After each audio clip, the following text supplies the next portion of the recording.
मैं हूं हमज़ा मुनीर और आप देख रहे हैं YouTube channel H series notes. आज हम जिस टॉपिक के बारे में बात करेंगे एलएलबी पार्ट 4 कॉन्स्टिट्यूशनल लॉ हमारा सब्जेक्ट है। इसमें हम कॉन्स्टिट्यूशनल हिस्ट्री में केसेस कर रहे थे।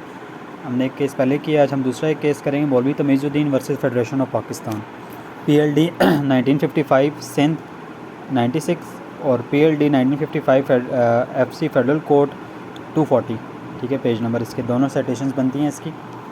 बैकग्राउंड अगर हम बात करें, पाकिस्तान केम इन टू बींग ऑन 14 अगस्त 1947। पाकिस्तान 1947 में 14 अगस्त को आया, भारत वजूद में आया। There was no constitution of Pakistan at that time.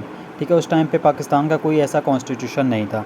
So government of India act was the independence with independence act was adopt as a constitution of Pakistan. Government of India act 1935 और independence act और 1947 को मिलकर adopt किया गया वहाँ पे, और constitution of Pakistan with certain amendments के उसको कॉन्स्टिट्यूशन के तौर पे काम किया गया। Before independence for the purpose of the framing the constitution separate constitution assembly was form. इसके बिफोर इंडिपेंडेंस क्या हुआ कि कॉन्स्टिट्यूशन असेंबली बनाई गई, ठीक है, एंड वहाँ form on the direction of the lord Mountbatten. Lord Mountbatten की 3 जून 1947 को एक असेंबली बनाई गई constitution to work and serve as a legislative assembly of Pakistan, और ताकि वो लेजिस्लेटिव असेंबली पाकिस्तान के लिए लेजिस्लेटिव असेंबली का काम करें and will frame the constitution of the country, और जो कॉन्स्टिट्यूशन है ना कंट्री का वो फ्रेम किया जाए। First president of the constitution assembly, उसका उस जो असेंबली थी उसके फर्स्ट प्रेसिडेंट जो थे वो कायद आज़म मोहम्मद अली जिन्नाह थे, was elected a first president, उनके फर्स्ट प्रेसिडेंट थे। उनकी डेथ के बाद मौलवी तमीज़ुद्दीन उसके सेकंड प्रेसिडेंट बने 14 अगस्त 1948 को। ठीक है, governor general dismiss the prime minister. Third governor general Ghulam Mohammad exercise his rights. ठीक है, उन्होंने अपने राइट्स को एक्सरसाइज किया and under the government of India act 1935 replaced the second prime minister Khwaja Nazimuddin and with Mohammad Ali Bogra as prime minister. ठीक है, उन्होंने क्या किया कि मोहम्मद अली जो गवर्नर जनरल ने जो है ना प्राइम मिनिस्टर को डिसमिस कर दिया, जो प्राइम मिनिस्टर थे उस टाइम पे उनको डिसमिस कर दिया और उनको रिप्लेस कर दिया मोहम्मद अली बोगरा से। उस टाइम ख्वाजा नाज़िमुद्दीन थे उस टाइम प्राइम मिनिस्टर, उनको चेंज करके उन्होंने मोहम्मद अली बोगरा को प्राइम मिनिस्टर बना दिया। ठीक है, कॉन्स्टिट्यूशन असेंबली पास 2 बिल्स, उन्होंने 2 बिल पास किए constitution assembly. Constitution assembly pass था giving a judiciary power to grant writs. ठीक है, उन्होंने एक बिल पास किया जिसमें उन्होंने कहा कि जी जो जुडिशरी है वो रेट्स ग्रांट कर सकते हैं जो आजकल रेट्स हैं। The constitution assembly pass another bill reducing a power of governor general regarding appointment and dismissal अपने। उन्होंने दूसरा कहा कि देखिए जो मिनिस्टर्स को उन्होंने अपॉइंट करते हैं, जो उनके डिसमिसल है, उसके लिए जो गवर्नर जनरल की पावर्स हैं ना उनको लिमिटेड किया जाए। ठीक है, governor general dissolve constitution assembly, इसमें उसका और गवर्नर जनरल का आपस में टसल बन गया। गवर्नर जनरल ने क्या किया, कॉन्स्टिट्यूशन असेंबली जो थी ना उसको डिसॉल्व कर दिया। The governor general did not give his assent to these 2 bills, इन 2 बिल्स को उन्होंने नहीं एसेंट किया and he challenge the decision and dissolve the constitution assembly. उन्होंने जो कॉन्स्टिट्यूशन असेंबली बनी थी उसको डिसॉल्व कर दिया। The governor general had come to the conclusion that constitution assembly failed to discharge his duty and lost the confidence of people. उन्होंने कहा जो कॉन्स्टिट्यूशन असेंबली लेजिस्लेटिव असेंबली का काम कर रही थी, उन्होंने लेजिस्लेटिव असेंबली का काम कर ही नहीं रही, वो कॉन्स्टिट्यूशन फ्रेम हो ही नहीं रहा, तो इस वजह से असेंबली की ज़रूरत नहीं है और इस वजह से लोगों का इसने कॉन्फिडेंस लूज़ कर दिया है, इस वजह से इसको डिसॉल्व कर दिया जाए। उसके बाद क्या हुआ, governor general issued a proclamation in regard of new members of the constitution assembly was elected. ठीक है, उन्होंने क्या किया कि एक उन्होंने अपना इशूड किया प्रोक्लेमेशन, और उसके बाद उन्होंने जो न्यू मेंबर्स उन्होंने कॉन्स्टिट्यूशन असेंबली के ना कोई नए मेंबर्स उन्होंने इलेक्ट कर दी, कोई नए मिनिस्टर्स उन्होंने बना दी। मौलवी तमीज़ुद्दीन चैलेंज द प्रोक्लेमेशन। इसके बाद क्या हुआ, मौलवी तमीज़ुद्दीन ने ना ये जो था ना इसको चैलेंज कर दिया। After the resolution of the constitution assembly president of the dissolve constitution assembly Maulvi Tamizuddin challenge the proclamation as unconstitutional and illegal ultra vires. उसने कहा जी ये जो गवर्नर जनरल ने जो एक्ट किया है ये अल्ट्रा वायरस है, ये अनकॉन्स्टिट्यूशनल है और ये इलीगल है। ठीक है, challenge governor general and Sindh chief court, उन्होंने सबसे पहले सिंध चीफ कोर्ट में इसको चैलेंज किया। The petitioner allege that, petitioner ने क्या किया, governor general had no authority for issuing such proclamation under any law. वो कहते हैं कि गवर्नर जनरल के पास ये किसी भी लॉ के अंदर ये कोई प्रोक्लेमेशन है नहीं कि वैसी कोई प्रोक्लेमेशन दे सकता है। Constitution assembly is a sovereign body, उसने कहा कॉन्स्टिट्यूशन असेंबली एक sovereign body and there is no provision in law, और लॉ के अंदर कोई ऐसी प्रोविजन नहीं है which would allow the governor general to dissolve constitution assembly, जिसके अंदर कोई जो है ना कॉन्स्टिट्यूशन असेंबली को डिसॉल्व किया जा सके।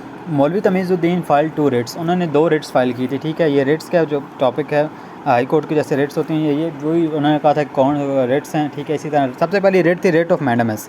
मौलवी Tamizuddin Khan filed a writ of mandamus in order to restrain the enforcement of proclamation of the governor general, कि वो जो गवर्नर जनरल के मैंडेमस की रेट होती है ना कि आप टू ऑर्डर करना किसी भी चीज़ को, तो उन्होंने कहा कि उन्होंने सबसे पहले क्या इन्फोर्समेंट किया कि वो जो प्रोक्लेमेशन था उसको रोका जाए।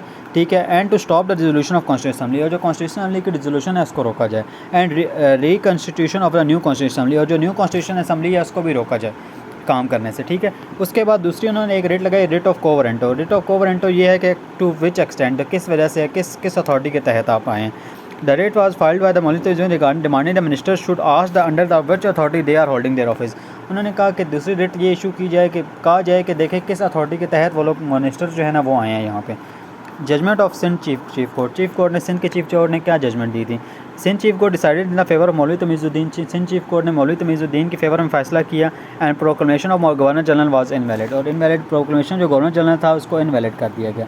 Objection against the rate jurisdiction was over ruled. और जो उन्होंने रेट जुरिडिक्शन के खिलाफ जो किए थे कि उन पे जो उनका एसेंट नहीं लिया जो भी उनको ओवर रूल कर दिया गया। Constitution assembly was sovereign body and was not subject to check and balance. वो कहते हैं वो सॉवरन बॉडी और उसके ऊपर कोई चेक एंड बैलेंस नहीं होना चाहिए।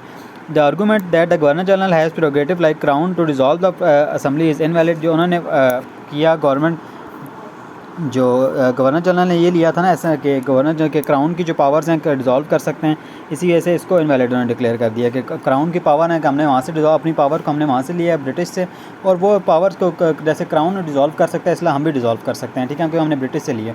तो उन्होंने कहा ये इनवैलिड एक चीज़ है। Under Indian independence act governor general is bound to give his assent to laws made by the constitution till the new constitution.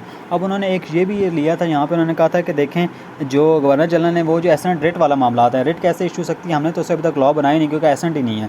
तो उन्होंने कहा कि जो इंडिपेंडेंस एक्ट के अंदर गवर्नर जनरल बाउंड है उस चीज़ को एसेंट देने के लिए जो भी कॉन्स्टिट्यूशन असेंबली ने पास की चीज़ें। Governor general was not having a power to dismiss assembly under the government of India act. और गवर्नमेंट ऑफ इंडिया के अंदर गवर्नर जनरल के पास कोई पावर नहीं है कि वो असेंबली को डिसमिस कर दे, ठीक है। अपील टू फेडरल कोर्ट, उन्होंने क्या किया जो फेडरल कोर्ट के अंदर अपील कर दी। The federation of Pakistan and certain minister was appeal against the verdict of the chief court of Sindh. उन्होंने किया it was argued that the constitution assembly was rightly dissolve and Sindh chief court has no right to issue writ because giving writ to the court was never assented by the governor general. वही जो मैंने आपको पहले बात बताई कि उन्होंने एक ये किया, ये उन्होंने वहाँ पे प्ली ली थी कि क्योंकि गवर्नर जनरल ने अभी तक उस रेट वाले जो मामला है उसको एसेंट ही नहीं किया अभी तक, तो इस वजह से वो अभी तक लॉ बना ही नहीं है, और लॉ नहीं बना तो इस वजह से वो रेट इशू हो ही नहीं सकती। तो उन्होंने कहा नहीं रेट इशू कर सकते हैं। उन्होंने यही कहा कि वो उन्होंने ये प्ली ली थी बाद में भी जब फेडरल कोर्ट में उन्होंने किया। वर्डिक्ट ऑफ फेडरल कोर्ट क्या कहता है, on appeal of the federal court on appeal in the federal court the decision of were reversed. जो उनका चीफ कोर्ट का डिसीजन था उसको रिवर्स कर दिया गया and the case was in the favour of the government, और government की फेवर में वो केस कर दिया गया। And the petition of Maulvi Tamizuddin was denied, और जो मौलवी तमीज़ुद्दीन की पटिशन थी उसको डिनाइड कर दिया गया था। 4 आउट ऑफ 5 जजेस held the assent by the governor general to be essential and validity of constitutional legislation. उन्होंने कहा 4 आउट ऑफ जो 5 जजेस थे उन्होंने कहा था कि जो कोई भी लॉ तब तक वैलिड नहीं होगा जब तक गवर्नर जनरल उसको एसेंट नहीं करेगा। The court suspended the decision of the Sindh chief court, और जो सिंध चीफ कोर्ट का जो डिसीजन था उसको उन्होंने सेट असाइड कर दिया था। Sindh chief court was no power to issue writs. उन्होंने कहा कि सिंध चीफ कोर्ट के पास कोई भी पावर्स नहीं है कि वो इशू कर सके रेट्स को। इग्नोर मैटर, इस केस के अंदर कुछ मैटर्स को इग्नोर कर दिया गया था। The most significant matter in the judgement of the federal court was that it did not go into the question whether the constitution assembly was rightly dissolve और नॉट। उन्होंने इस चीज़ के बारे में कोई बात की नहीं कि क्या कॉन्स्टिट्यूशन असेंबली सही से डिसॉल्व हुई है या नहीं। Doctrine of necessity was established that act of governor general was based on necessity. और यहाँ पे इसके अंदर एक नई चीज़ उन्होंने इन्वॉल्व कराई कि जो डॉक्ट्राइन ऑफ नेसेसिटी है कि ज़रूरत के तहत उन्होंने रिजॉल्व की है, इसलिए गवर्नर जनरल ज़रूरत के तहत कोई भी काम कर सकता है, इसलिए इसको क्वेश्चन नहीं किया जाएगा, ठीक है। तो ये हमारा फेस था मौलवी तमीज़ुद्दीन। उम्मीद है आपको समझ आ गया होगा। Thank you very much.